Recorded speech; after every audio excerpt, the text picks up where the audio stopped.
పైన మెజారిటీతో గెలిపించి నల్లమల్ల పౌరుషాన్ని ఈ ప్రాంతం కాంగ్రెస్ పార్టీకి అండగా నిలబడుతుంది. ఈ ప్రాంతం వాడు ముఖ్యమంత్రి అయితే మా కష్టాలు తీరుతాయని మీరు ఆశీర్వదించి వంశీకృష్ణ గారిని గెలిపించారు. ఈనాడు 65 మంది శాసనసభ్యులు తెలంగాణ నలుమూలలా గెలిపించడం వల్ల తెలంగాణ రాష్ట్ర ముఖ్యమంత్రిగా మీ బిడ్డ ఈరోజు మీ మధ్యలో నిలబడి నేను నల్లమల ప్రాంతం వాడిని తెలంగాణ రాష్ట్రానికి ముఖ్యమంత్రి అని చెప్పుకునే గర్వపడే విధంగా ఈనాడు ఇక్కడ నిలబడ్డం. ఈరోజు నా బాధ్యత పెరిగింది. వంశీకృష్ణ గారు కొన్ని అంశాలను ప్రస్తావించను. ఈ ప్రాంత అభివృద్ధికి సంబంధించి ఈ ప్రాంతాన్ని అభివృద్ధి చేయడం అనేది వంశీకృష్ణ గారికి ఎంత బాధ్యత ఉందో వారితో సమానంగా బాధ్యతను పంచుకోవడానికి ఈ ప్రాంతానికి అవసరమైన నిధులు మంజూరు చేయడానికి ప్రత్యేకమైన ప్రణాళికలు ఏర్పాటు చేసి ఇంతకుముందే కలెక్టర్ గారికి, షరత్ ఐఏఎస్ ఆఫీసర్ గారికి, ఇతర అధికారులకు మా ఉప ముఖ్యమంత్రి గారికి విజ్ఞప్తి చేసిన నా ప్రాంతాన్ని అభివృద్ధి చేయడానికి ప్రత్యేకమైన ప్రణాళికలు రచించండి. దానికి అవసరమైన నిధులను విడుదల చేయాలి. ఈ ప్రాంతంలో సాగునీరు అందాలి. ఈ ప్రాంతంలో పేదలకు విద్య, ఉద్యోగ, ఉపాధి అవకాశాలు ఇవ్వాలి అని చెప్పి మా సహచర మంత్రివర్గ సభ్యులతో పాటు అధికారులకు సూచన చేయడం జరిగింది. మిత్రులారా, ఇవాళ ఈరోజు ఏర్పాటు చేసుకున్న కార్యక్రమం 29 మంది గిరిజన కుటుంబాలు 45 ఎకరాలలో ఆనాడు ఈ భూముల్లో వాళ్ళు దున్నుకుంటే ఈ పోడు భూములు పోరు భూములుగా మారినాయి.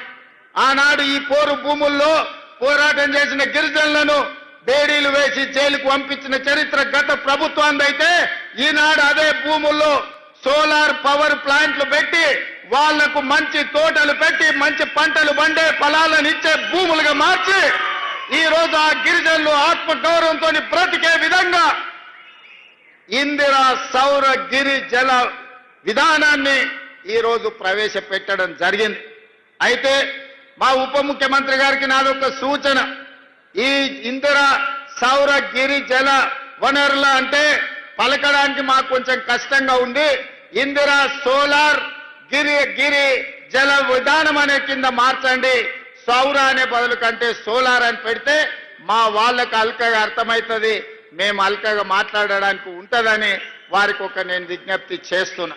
అదేవిధంగా మిత్రులారా, ఇవాళ అక్కడ ఆడబిడ్డలతో మాట్లాడినా, మా చెంచు ఆడబిడ్డలతో మాట్లాడుతున్నప్పుడు నాకు ఆశ్చర్యం కలిగింది. సమాజం పట్ల వాళ్ళకున్న అవగాహన, సమాజంలో జరుగుతున్న అభివృద్ధిని ఈరోజు అక్కడ అలివేలు అనే అమ్మాయితో మాట్లాడినా, ఆ అమ్మాయి ట్రైనింగ్కి వెళ్ళింది, తోటల పెంపకాల గురించి అవగాహన కల్పించుకుంది, అధికారులతో మాట్లాడింది, ఇతర ప్రాంతాలలో జరుగుతున్న తోటల పెంపకాలలో తీసుకుంటున్న జాగ్రత్తల గురించి ఆ అమ్మాయికి అవగాహన కలిగింది.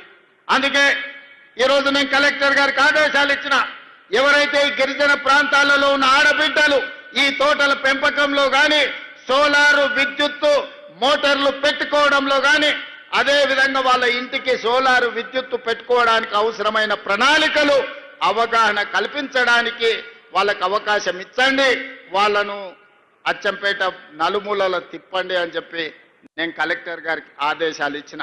అదేవిధంగా ఇవాళ అక్కడ అధికారులతోనే మాట్లాడినా, ఈరోజు మనము కరెంటు ఒకప్పుడు మోటార్లు కాలిపోవడము, ట్రాన్స్ఫార్మర్లు పేలిపోవడం చూసినాం.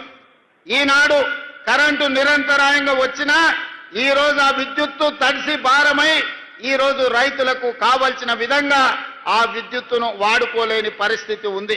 అందుకే ఈరోజు ఈ అచ్చంపేట ప్రాంతంలో మా వంశీకృష్ణ గారి విజ్ఞప్తి మేరకు ఎన్ని మోటార్లు ఉన్నాయో మొత్తం నియోజకవర్గంలో అందరి రైతులకు ఉచితంగా సోలార్ విద్యుత్తు పంపు సెట్లు ఇచ్చి ఈ వేదిక మీద నుంచి తెలంగాణ ప్రజలందరికీ నేను ఒక విజ్ఞప్తి చేయదలుచుకున్నా.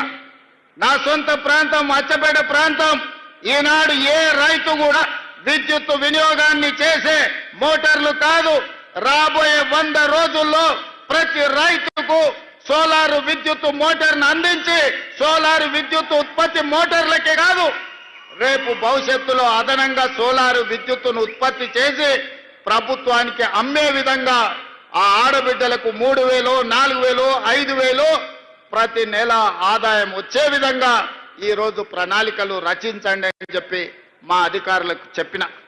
అందుకే ఇవాళ అచ్చంపేట నియోజకవర్గాన్ని ఈ రాష్ట్రానికి దేశానికే ఆదర్శంగా తీర్చిదిద్దే బాధ్యతను స్థానికైన రైతులు గిరిజనులు ఇక్కడికి విచ్చేసిన వేలాది మంది రైతులు బాధ్యతగా తీసుకోండి. ప్రపంచానికే మన అచ్చంపేటను ఆదర్శంగా తీర్చిదిద్దుదాం. దానికి అవసరమైన నిధులనిచ్చే బాధ్యత మీ సోదరుడిగా నేను తీసుకుంటాను అని చెప్పి మీకు అందరికీ విజ్ఞప్తి చేస్తున్నా. సాగునీటి ప్రాజెక్టులు కావచ్చు, రోడ్లు కావచ్చు, కళాశాలల గురించి మా వంశీకృష్ణ గారు చెప్పారు. దానికి సంబంధించిన ప్రణాళికలన్నిటిని కూడా అధికారులకు ఇవ్వండి. అంచనాలు తెప్పించి వాటికి అవసరమైన మంజూరు చేయడానికి అన్ని జాగ్రత్తలు, అన్ని నిర్ణయాలు తీసుకుంటామని చెప్పి నేను ఈ వేదిక మీద నుంచి నేను చెప్పదలుచుకున్నా. మిత్రులారా, ఇవాళ ఆలోచన చేయండి. 2023 డిసెంబర్ 7 నాడు మనం అధికారం చేపట్టిన తర్వాత ఈనాటి వరకు దాదాపుగా తుమ్మల నాగేశ్వరరావు గారి నాయకత్వంలో రైతుల